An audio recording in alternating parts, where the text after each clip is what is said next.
Kebakaran hutan dan lahan yang terjadi di Kabupaten Muara Enim, Sumatera Selatan hingga Senin sore belum padam sepenuhnya. Kebakaran di lahan gambut tersebut meluas menjadi 6 hektar dari sebelumnya hanya 4 hektar. Upaya pemadaman kebakaran lahan gambut seluas 6 hektar yang melanda perbatasan Desa Sukajadi dan Desa Petar Luar, Kecamatan Sungai Rotan, Kabupaten Muara Enim, Sumatera Selatan masih terus dilakukan.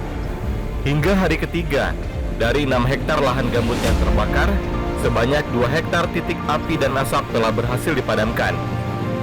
Total sebanyak 40 orang tim pemadaman Satgas Darat Karhutla dikerahkan. Pemadaman di bagian tengah lahan dilakukan oleh tim BPBD Muara Enim, TNI, dan masyarakat peduli api atau API serta Polri. Sementara bagian depan, pemadaman dibantu oleh tim Manggala Agni Kementerian Kehutanan.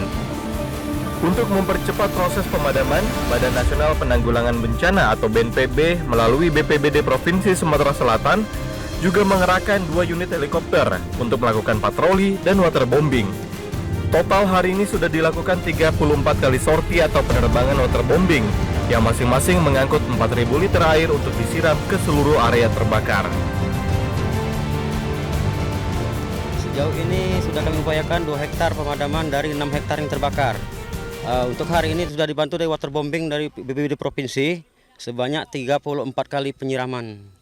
Oke. Demikian. Jadi untuk kendala di lahan gambut ini apa Pak untuk proses pemadamannya? Untuk sementara tidak ada kendala, namun kita terkendala dengan air karena kanalnya airnya sedikit. Demikian. Kami upayakan secepatnya, berkemungkinan mungkin 2-3 hari lagi mudah-mudahan padam. Namun apabila tidak padam, kami meminta waterbombing untuk membantu kami di lapangan ini.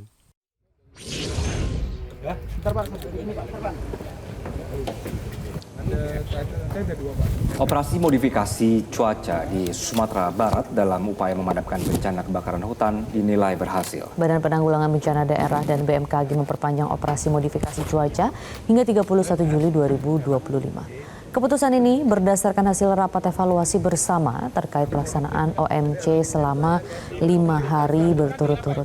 Hasil rapat evaluasi bersama tersebut menunjukkan hasil yang signifikan. Jumlah karhutla di Sumbar sudah mendekati 0 kejadian, terutama di daerah 50 kota dan Kabupaten Solok masih status tanggap darurat karhutla. OMC ini perlu diperpanjang karena daerah Sumbar masih didominasi musim kering sehingga sangat dikhawatirkan munculnya titik-titik karhutla baru. Kondisi dengan curah hujan rendah ini akan berlangsung hingga pertengahan September 2025 mendatang. OMC ini juga untuk menyiram wilayah Sumbar lebih luas agar basahnya lebih merata. Pemprov Sumbar telah menetapkan status siaga darurat karhutla sehingga lebih leluasa melakukan penanggulangan dan penanganan di lapangan.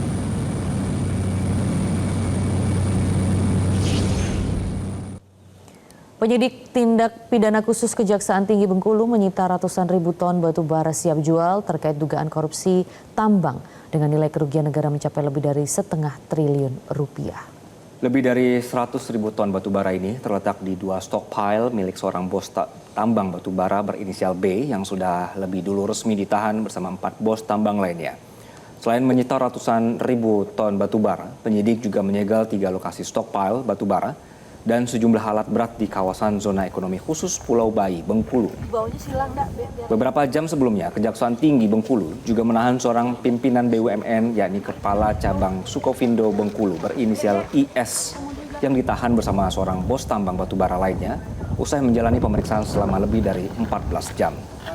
Keduanya menjadi tersangka ke-6 dan ke-7 dalam perkara dugaan korupsi pengelolaan tambang batubara dengan nilai kerugian negara mencapai lebih dari setengah triliun rupiah.